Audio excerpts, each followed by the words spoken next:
30ஆம் தேதி கரையை கடக்கும் பெங்கல் புயல். மாமல்லபுரத்தில் கடல் சீற்றத்தால் 10 அடி உயரம் எழுந்த அலைகள். விவரிக்கிறது வேதா செய்தி தொகுப்பு.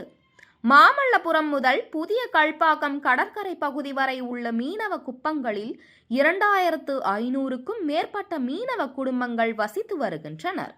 இவர்களின் வாழ்வாதாரமாக மீன்பிடி தொழில் விளங்கி வருகிறது. இப்பகுதி மீனவர்கள் நாள்தோறும் கடலில் குறிப்பிட்ட தூரத்திற்கு சிறிய படகுகளில் சென்று மீன்பிடித்து விற்பனை செய்து வருவது வழக்கம். இந்நிலையில் தென்கிழக்கு வங்கக்கடல் மற்றும் பூமத்திய ரேகையை ஒட்டி கிழக்கு இந்திய பெருங்கடல் பகுதியில் நிலவிய ஆழ்ந்த காற்றழுத்த தாழ்வு பகுதி மேற்கு வடமேற்கு திசையில் நகர்ந்து ஆழ்ந்த காற்றழுத்த தாழ்வு மண்டலமாக வலுப்பெற்றது. மேலும் காற்றழுத்த தாழ்வு மண்டலம் பெங்கல் புயலாக வலுப்பெற்றது. இந்நிலையில் இன்று காலை முதல் மாமல்லபுரம் கடற்கரை பகுதிகளில் அலைகள் சுமார் 10 அடி உயரத்திற்கு எழும்பி கரையை நோக்கி வேகமாக வந்தன.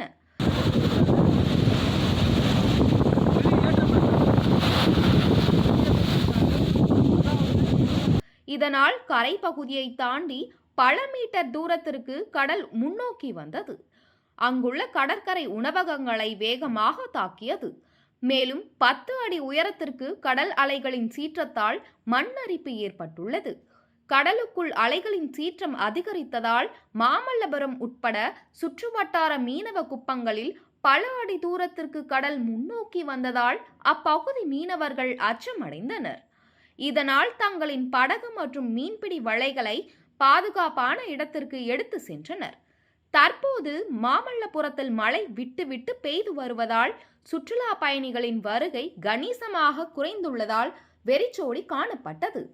செங்கல்பட்டில் இருந்து வேதா நியூஸ்காக செய்தியாளர் மகேந்திரன்.